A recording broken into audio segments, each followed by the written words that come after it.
जब महिला को पता चला कि उसकी शराब में नशीला पदार्थ मिलाया गया है, तो उसने कोई उत्साह दिखाने के लिए मुंह तक नहीं खोला। फिर दो लुटेरे घर में घुस आए। महिला ने जानबूझकर उनसे मुंह मोड़ लिया और उन्हें बहकाकर उस पर गलत काम करने का आरोप लगाने के लिए उकसाया। इस सुचारू कार्रवाई से हैरान लुटेरे महिला को उसके कमरे में ले गए, कुछ नाश्ता दिया और चले गए। तभी महिला की जुड़वां बहन बाहर आई।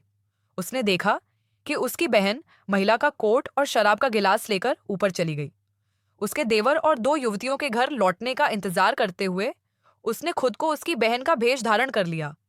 यह जानते हुए कि उसका पति बेशर्म है, उन्होंने उसकी बेवफाई पर दुहक का नाटक किया और पुलिस को बुलाकर उसे और दोनों महिलाओं को गिरफ्तार करवा दिया। पति जांच में सहयोग करने के लिए पुलिस के साथ गया और यह साबित करने के लिए एक बहाना बनाया कि उसकी बहन ने अपनी जेब से पिस्तौल निकाली थी और महिला को मारने का इरादा रखती थी। फिर प्यार में आत्महत्या का नाटक किया। हालांकि उसने अप्रत्याशित रूप से महिला गायब हो गई। उसने और उसके पिता ने अपनी बहन को मारकर उससे खुलेआम शादी करने की योजना बनाई। उसे क्या पता था कि उसकी बहन को उनकी योजना का पता चल चुका है और उसने इस मौके का फायदा उठाकर जाल बिछा दिया है। इस समय दोनों आदमी बहन का नदी तक पीछा करते रहे और उन्हें सोने की अंगूठी मिल गई। अब उन्हें शक नहीं रहा कि बहन भाग गई है।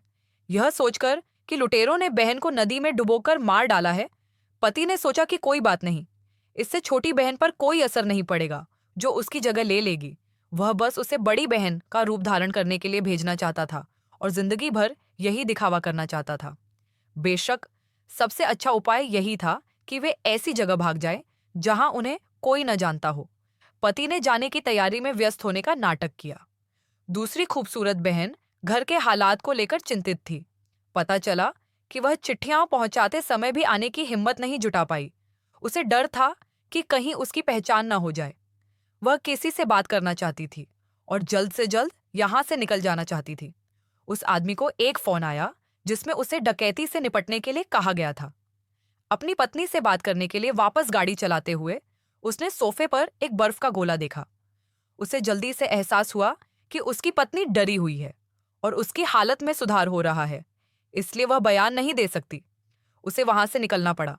जासूसों को भेजकर वह आदमी आधी दूरी तक गाड़ी चलाकर वापस आया और देखा कि नदी से एक लाश बरामद हो रही है। उसे लगा कि उसकी पत्नी की लाश मिल गई है, लेकिन उसने कहा कि उसकी हत्या नहीं की जाएगी। उस आदमी ने नदी के किनारे किसी को लड़ते हुए देखा। अपनी पत्नी की लाश मिलने का शक होने पर वह जल्दी से अपने घर लौट आया। अपने प्रेमी के साथ भागने की फिराक में था। तभी उसे जौहरी का फोन आया, जिसने बताया कि कस्टम मेड अंगूठी तैयार है और उसे पहुंचा दी जाएगी। उस आदमी को अपने अनमोल फैसले की याद आई और उसने जोखिम उठाकर अंगूठी लेने का फैसला किया। जौहरी आया और दावा किया कि उसकी पत्नी बीमार है और किसी से मिलना नहीं चाहती, और जौहरी को भगाने की कोशिश की। लेकिन जौहरी ने अंगूठी देने पर जोर दिया, जिससे उस आदमी ने उसकी हत्या कर दी। तभी जौहरी को एक ग्राहक का फोन आया और उसने उसे जल्दी आने को कहा। जिंदा बचकर उस आदमी ने अपनी प्रेमिका को अंगूठी बहुत देर तक दी। पुलिस ने उससे संपर्क नहीं किया था। उसे शक था कि उसकी पत्नी के शव के साथ छेड़छाड़ की गई है। चूंकि पुलिस मृतक की पहचान नहीं कर पाई थी, इसलिए उसे राहत मिली। सुरक्षा के लिए उसने एक अखबार खरीदा और उसमें लिखा था कि मृतक की पहचान नहीं हो सकती। उसकी प्रेमिका खुशी से मुस्कुराई, आखिरकार चिंता से मुक्त। वह दिन भर औरत बनकर धूप में आराम से आराम करता रहा। वह आदमी अपने आसपास रहने वाले बहुत से लोगों से लगभग डर गया था।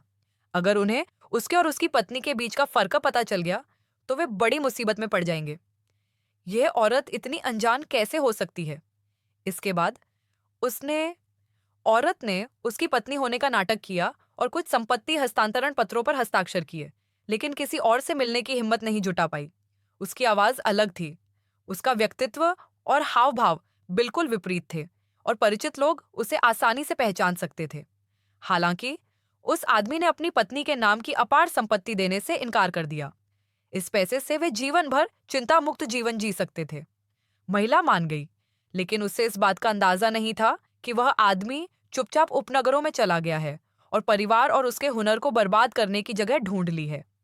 महिला आराम करने के लिए आंगन में चली गई, लेकिन एक पड़ोसी महिला उसे घूरती रही। उसे अपराध बोध हुआ। मानो उसे किसी ने धोखा दे दिया हो। वह अपने कमरे में वापस गई, अपनी विग उतारी, अपने कपड़े पहने और जाने ही वाली थी कि वापस आए आदमी ने उसे पकड़ लिया। उसे जबरदस्ती घसीटकर वापस लाया गया। प्रेमिका डर गई। वह अब उसकी पत्नी होने का नाटक नहीं करना चाहती थी। संपत्ति हस्तांतरण समझौते पर हस्ताक्षर करना तो दूर की बात थी। दोनों में बहस हो रही थी और जब आदमी जासूस से निपट रहा था तो महिला जल्दी से अंदर छिप गई। उसे जासूस के आने की उम्मीद नहीं थी और लुटेरों ने भी सोफे पर खून देखा। जासूस ने उस आदमी से उसकी पत्नी की चोटों के बारे में पूछताछ की, लेकिन उसने झूठ बोला और उस रात के बारे में बात नहीं करना चाहता था। जासूस के शक को दूर करने के लिए वह उसे अपनी पत्नी से मिलवाने ले गया। शिष्टाचार के चलते जासूस बिस्तर के पास नहीं गया। दूर से देखने पर प्रेमी और उसकी पत्नी एक जैसे लग रहे थे। उसे कुछ भी शक नहीं हुआ और एक बार फिर उसने स्थिति को संभाला। लेकिन वह आदमी नेकदिल था।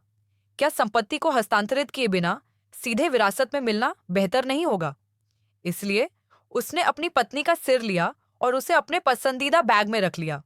उसने अपनी पत्नी की अंगूठी भी साथ रखी, जिसमें उसका सिर था। आनुवंशिक भेदभाव के अभाव वाले युग में यह दिखावा करना ही काफी था कि वह आदमी असली है।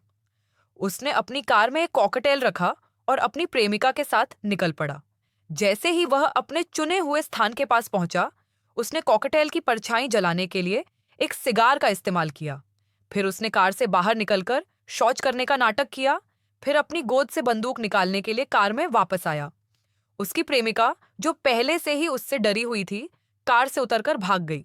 कुछ दूर भागने के बाद कॉकटेल उस आदमी और कार दोनों पर फट पड़ा। पहाड़ी से नीचे लुढ़कने के बाद उस आदमी को जल्द ही एक जासूस का फोन आया। हाथों के इशारों से उसने तय किया कि मृतक उसकी पत्नी थी। दुखी होकर उसने उसकी याद में एक श्रद्धांजलि सभा आयोजित की। उसने अपनी असली पत्नी के लौटने का इंतजार किया और भागने का मौका पाकर भाग निकला। उसने जानबूझकर नदी के किनारे सुराग छोड़े, जिससे उस आदमी और उसकी प्रेमिका को लगे कि वह मर चुकी है। उसने जासूसों का ध्यान आकर्षित करने के लिए जानबूझकर और भी सुराग बनाए। उस आदमी को एहसास हुआ कि अगर उसे अपनी पत्नी की संपत्ति चाहिए तो उसे एक शरीर चाहिए, जिसने धीरे धीरे उसे अपनी प्रेमिका को मारने के लिए प्रेरित किया। अब वह खुश था कि उसकी जगह लेने वाली प्रेमिका मर चुकी थी। वह इस औरत आदी हो चुका था, इसलिए उसने उसे जिंदा रखने का फैसला किया।